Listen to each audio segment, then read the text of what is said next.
Hi everyone, welcome back to Behind the Seams. This episode is all about surface embellishment, embroidery. Well, we at Monisha Jaising love bling.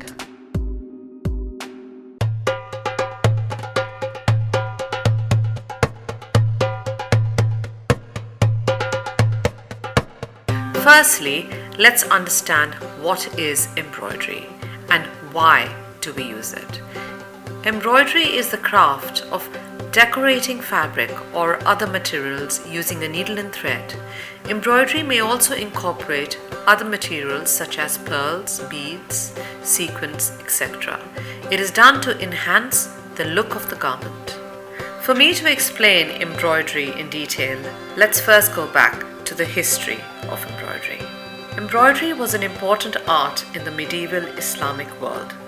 In the 16th century, during the reign of the Mughal Emperor Akbar, a lot of attention was paid towards his clothing, the emperor's clothes, due to which textiles were embroidered in the patterns of Nakshi, Sadi, Chikan, Zardozi, Gonta, Kora, and Ari.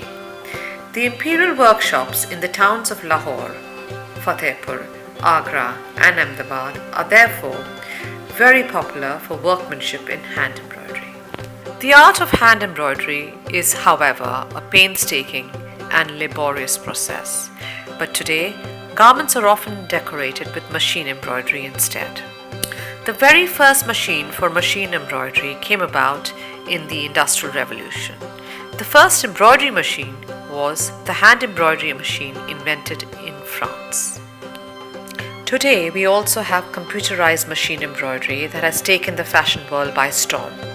Computerized embroidery machines are specialized machines that can create embroidery from computerized designs. Such machines are very popular in the mass production sector.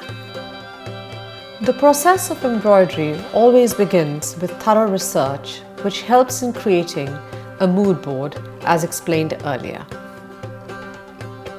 The next step is to begin sampling a small swatch by needle and thread on a circular ring. Once the embroidery has been approved, we now make an artwork on tracing paper, keeping the measurements and the shape of the garment in mind. Thereafter, a process of pinning the artwork. With the help of a liquid chalk, the artwork is now transferred through the pinned holes onto a fabric which has been pre-stretched on an embroidery frame called a card choke. This garment here is being embroidered with tiny bugle beads and sequins using the Ari needle on a card choke.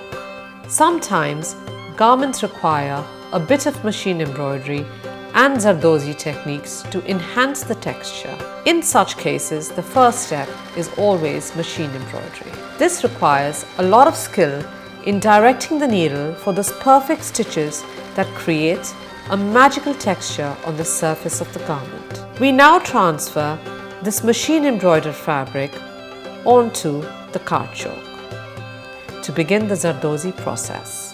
Voila, the perfect embellished surface texture. The next class is all about producing these samples and getting them ready for production.